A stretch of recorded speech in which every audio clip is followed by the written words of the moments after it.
Hi guys, আজকে কিন্তু কোনো রকম আমি লাইফস্টাইল বা ডেলি ব্লগ নিয়ে আসিনি। আজকে তোমাদের সঙ্গে আমি খুব সচেতনমূলক একটা ব্লগ শেয়ার করব, যেটা কিন্তু প্রত্যেকটা মহিলাদের সচেতন থাকতে হবে। ব্রেস্ট ক্যান্সার নিয়ে বা ব্রেস্টের যে কোনো সমস্যাই কিন্তু ক্যান্সার নয়।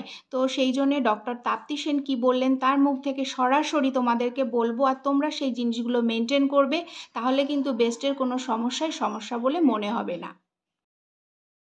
আমি আজকে এসেছি অমরির ম্যামের কাছে দেখাতে। ম্যামের নাম হচ্ছে তাপ্তি সেন। তো ম্যামকে আমি গুগল সার্চ করে পেয়েছি, বেস্টের বেস্ট ম্যাম। তো এখানে আমি কথা শুনে তো ভীষণ খুশি হয়েছি। তো এখন মেয়েদের যে সমস্যাটা হচ্ছে, ব্রেস্টে কিন্তু প্রচুর প্রবলেম দেখা দিয়েছে।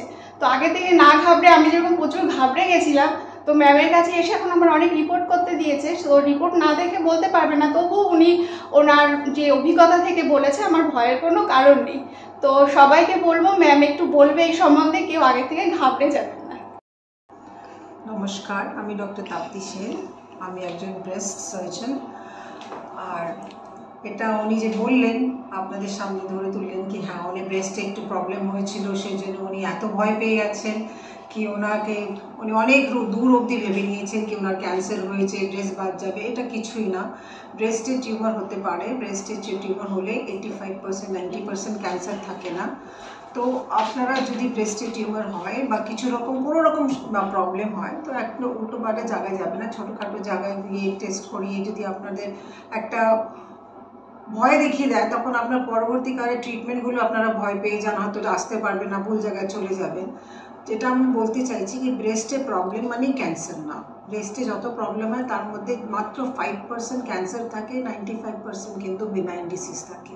এই ক্যান্সারের ভয় বা কী বেরোবে ভয় অনেকে আমাদের কাছে আসে না, বা মানসিক অনেক চিন্তায় পড়ে যায় কি কার কাছে যাব, বা অনেক ভুল জায়গায় গেলে আরও বেশি ওদের টেনশন হয়ে যায় কি ব্রেস্টে আমাদের ক্যান্সার হয়ে গেছে, বা অনেকে ভুল বলেও দেয়, সেই জন্য অনেক মানসিক তাড়না ওরা ভোগ করে।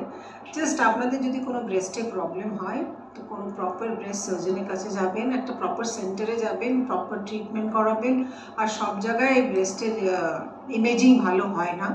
ভালো ইমেজিং ইজ খুব ইম্পর্টেন্ট। যেমনি ব্রেস্টে ভালো ডাক্তার হওয়া দরকার, ভালো রেডিওলজিস্ট হওয়া দরকার, ভালো প্যাথোলজিস্ট হওয়া দরকার, একটা সেন্টার হওয়া উচিত যেখানে ব্রেস্টের ট্রিটমেন্ট করা হয়। আমাদের অমৃতে এখানে পুরো ইস্টার্ন জোনে একটা হাসপাতাল আছে যেখানে ক্যান্সার প্লাস বিনাইন ডিসিজের ব্রেস্টের আলাদা ডিপার্টমেন্ট আছে।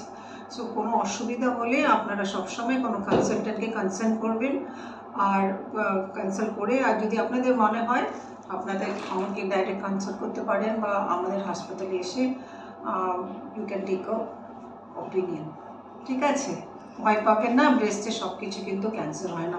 ক্যান্সার হলেও যে কোনো ট্রিটমেন্ট নেই তাটা ভুল, কারণ এই ক্যান্সার হলেও অনেক ভালো ট্রিটমেন্ট আছে। আমার কাছে পেশেন্টরা আছে যারা বিয়েও হয়েছে, বাচ্চাও হয়েছে, they are going back to normal life. কিন্তু ব্রেস্টে কোনো প্রবলেম হলেই আগে ক্যান্সার ভাববেন না, আগে গিয়ে কোনো ভালো চিকিৎসককে দেখিয়ে নেবেন, কনফার্ম করে নেবেন, আর নিজেকে সুস্থ রাখবেন। নমস্কার। থ্যাংক ইউ ম্যামকে এইভাবে সবার উদ্দেশ্যে কিছু কথা বলবার জন্যে। তো সবাই এই কথাগুলো মেনটেন করবে। বিশেষ করে আমি তো ভীষণ ভয় পেয়ে গেছিলাম, ম্যামের কাছে এসে ভীষণ ভালো লাগছে। আর রিপোর্টটা দিলে পরে আবার তোমাদেরকে বলবো আমার রিপোর্টে কী এসছে। তো চলো ম্যাম, থ্যাংক ইউ। তো আমি এখানে এসে আর একজন পেশেন্টের সাথে দেখা হয়ে গেল। তো দিদিভাইয়ের ব্রেস্ট ক্যান্সার হয়েছিল, তো একটা ব্রেস্ট ওনার বাদ দিতে হয়েছে, সেটাও কিন্তু তাপ্তি ম্যাম করিয়েছেন। তো আজকে ওনার সাথে দেখা হয়ে উনি একটু বলবে যাদের ব্রেস্ট ক্যান্সার হয়েছে তারা কোনো মতে ভয় পাবে না। উনি নিজের অভিজ্ঞতা আপনাদেরকে জানাচ্ছে, আপনারা একটু নিজে কানে শুনে নিন। আমার বাড়ি তিরুল। ডাক্তারের নাম আচ্ছা ঠিক আছে, আমার বাড়ি তিরুল। আমি প্রথম আরামবাগে দেখিয়েছিলাম, তো ওনারাও বলেছিলেন। আপনার সিমটম কি ছিল? প্রথম অবস্থায় কি হচ্ছিল? আমার প্রথমে দিকের এখানে একটা কালো ছোট্ট করার দিন, কিন্তু কোনো ব্যথা নাই, কোনো যন্ত্রণা ছিল না, কোনো ফুলেও থাকে না। আচ্ছা, আমি বুঝতে পারি। তারপর একদিন আমার যারা আমাকে বলে যে তুমি এখানে দেখাও করে, আমি আরামবাগে দেখাতে গেলাম। উনি ফার্স্টেই বলেছিলেন যে, আমাকে বললেন না, ভাসুরকে বললেন যে ক্যান্সার বলে দিলেন। আচ্ছা, সিমটম বায়োপসি করলো, করে বললো। তারপর আমাকে আমি আমার ছেলেকে দিয়েছিলাম কি হয়েছে রে, ছেলে কাঁদছে, বলে না কি হয়েছে বলে মা তোমার ক্যান্সার হয়েছে। আমি তোরা কাঁদছিস কেন? রোগটা আমি বানিয়েছি, সারানোর দায়িত্বটা আমার, তোরা কাঁদবি। ঠিক আছে, আমি বললাম রোগটা তো আমার জন্য, তার সারানোর দায়িত্বটা আমার, তোরা কাঁদবি না, তোরা ভেঙে পড়বি না। আমি কিন্তু ঠিক আছে। পুরো আজও পর্যন্ত আমি এখনো কোনো দিন আমি এইটা নিয়ে কোনো চিন্তা করি না।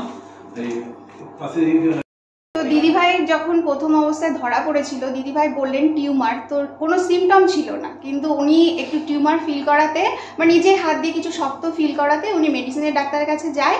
তারপর মেডিসিনের ডাক্তার থেকে ম্যামের খোঁজ পেয়ে ম্যামের কাছে আসে। তো ভীষণ মনের জোর ওনার, উনি সুস্থ আছেন আর ওনার কোনো অসুবিধা হয়নি অপারেশনের পরে।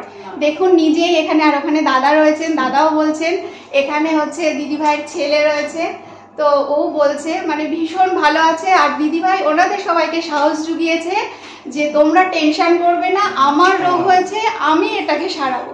এটাই আমি ক্যান্সার বলে মনেই করি না। আমরা যে ডাক্তার পেয়েছি, আর সঙ্গে আমাদের ম্যাম, সত্যি ম্যামের সাথে কথা বলে আজকে আমি ফার্স্ট টাইম এসেছি, এখনো আমার মানে রিপোর্ট কোনো কিছু করানো হয়নি, আজকেই দিয়েছে। তো আমি এখন যেটুকু কথা বলেছি ভীষণ পরিমাণে সাহস পেয়েছি।